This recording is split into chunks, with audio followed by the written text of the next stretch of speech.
Hello there! Price of Reason here, returning from a soul-seeking journey that has transformed my entire existence. A trip to the Holy Land.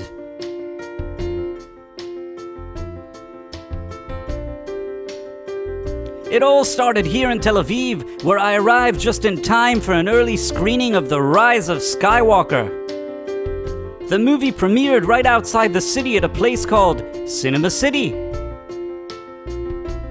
I was quite impressed with the theater, as it had a delightful Star Wars display, and it was here that I got a chance to meet up with some old acquaintances. Superman and Batman were present, along with the Terminator and Gargamel. Unfortunately, the movie itself was absolutely terrible. I'd never seen such nonsense in my entire life.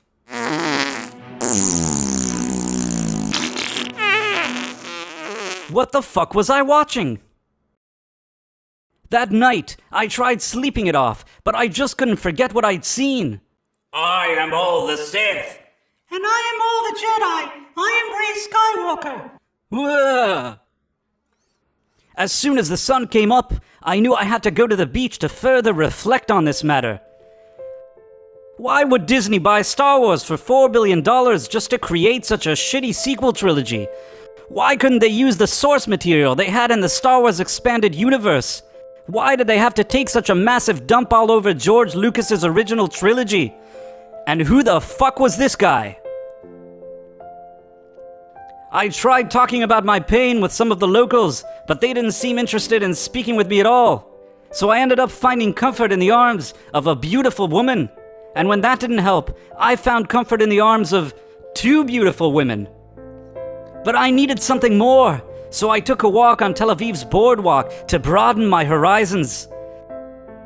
I then decided to participate in some flash mob dancing, but I wasn't nearly as good as the guy dancing right next to me. He really nailed it.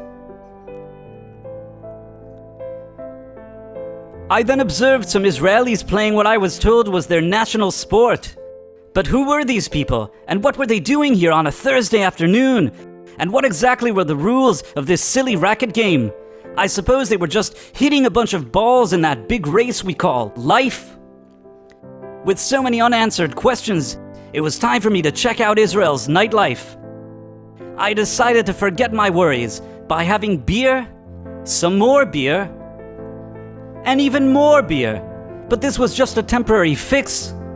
The next morning, I'd realized that if I'd wanted real answers, I would have to go to the holiest and most spiritual place on earth, Jerusalem.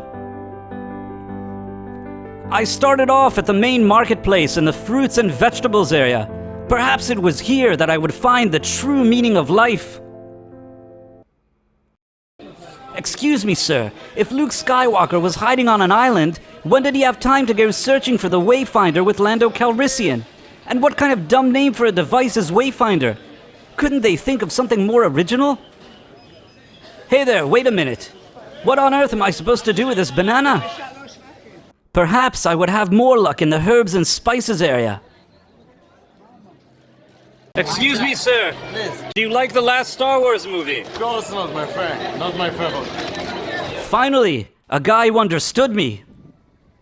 As I walked the streets of Jerusalem, I found what is most likely Vladimir Putin's favorite pub. But it was time to get serious, so I took a train down to the old city.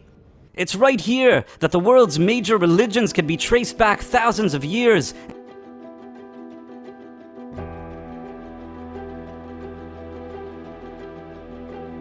I had finally arrived at the Temple Mount, and right in front of me was the Western Wall.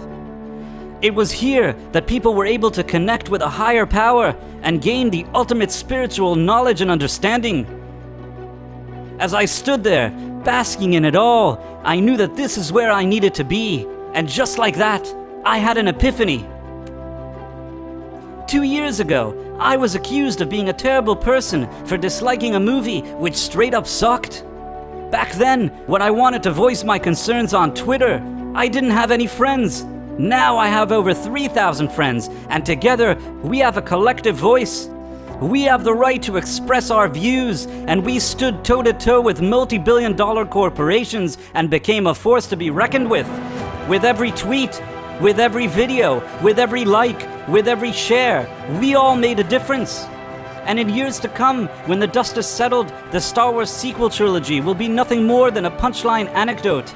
In the meantime, we can just choose to ignore it and only watch George Lucas's originals and prequels. And if Disney can decide to remove all of the Star Wars books from canon, we can certainly do the same with their shitty sequel trilogy.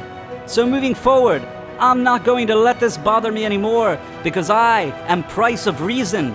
I have a voice, and I don't take shit from no one. I am the king of the universe. Thank you, my friends, for joining me on this journey. Now it's time to turn a new page in our lives as we look towards the future. If you've enjoyed this video, please subscribe to my channel. I wish you all an amazing year. Thank you, and good day.